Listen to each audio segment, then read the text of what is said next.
Well, after 9 months of travelling and because of the time difference in New Zealand, we thought it would be too cruel to ask Tim and Joanne to get up early in the morning to talk to us.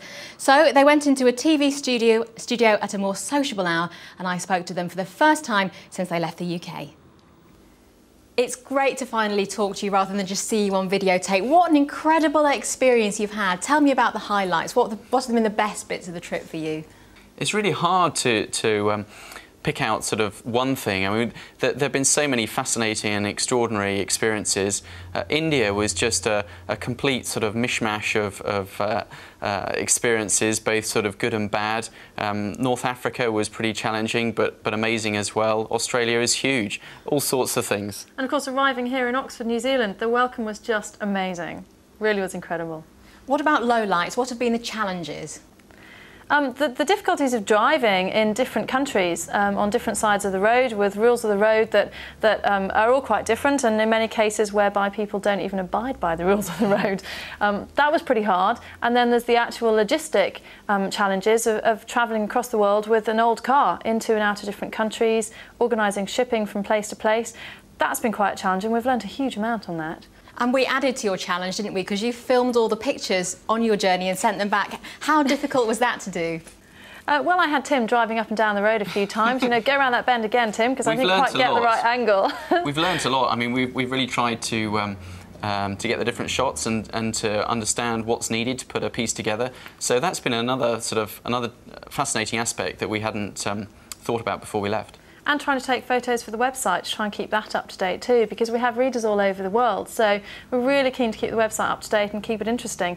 I don't think we've done too badly. You've done a fantastic job, I have to say. Now, you've made it to your final destination in Oxford. What happens now? Well, it's not over yet. We've got to do a lot more fundraising here for the New Zealand Red Cross, and then on our way back through Australia for the Australian Red Cross. We're then going to ship with Pino and Ned Lloyd, hopefully us on the ship as well, back to Italy. We'll drive up through Italy, through Geneva, home of the Red Cross, Paris, London, back to Oxford, where it'll be interesting to see what sort of reception we get.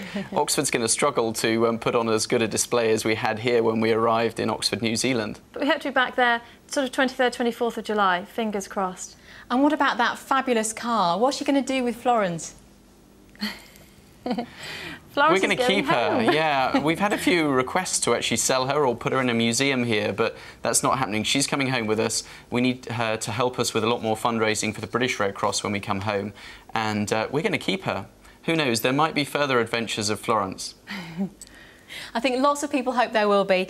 Tim and Joanne, I know so many people have enjoyed seeing the world with you. Have a very safe journey home, and do come in and see us when you get back. Thanks very much. We're looking forward to it. Thank you. Bye-bye. It was great to finally talk to them and see them looking so well. That's it from me. Jerome will be here at 10:25. I hope you have a very good weekend.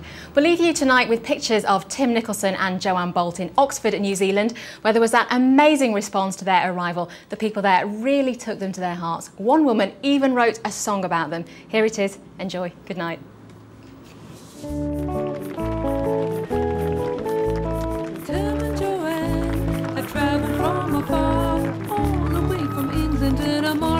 Car over the land and over the sea.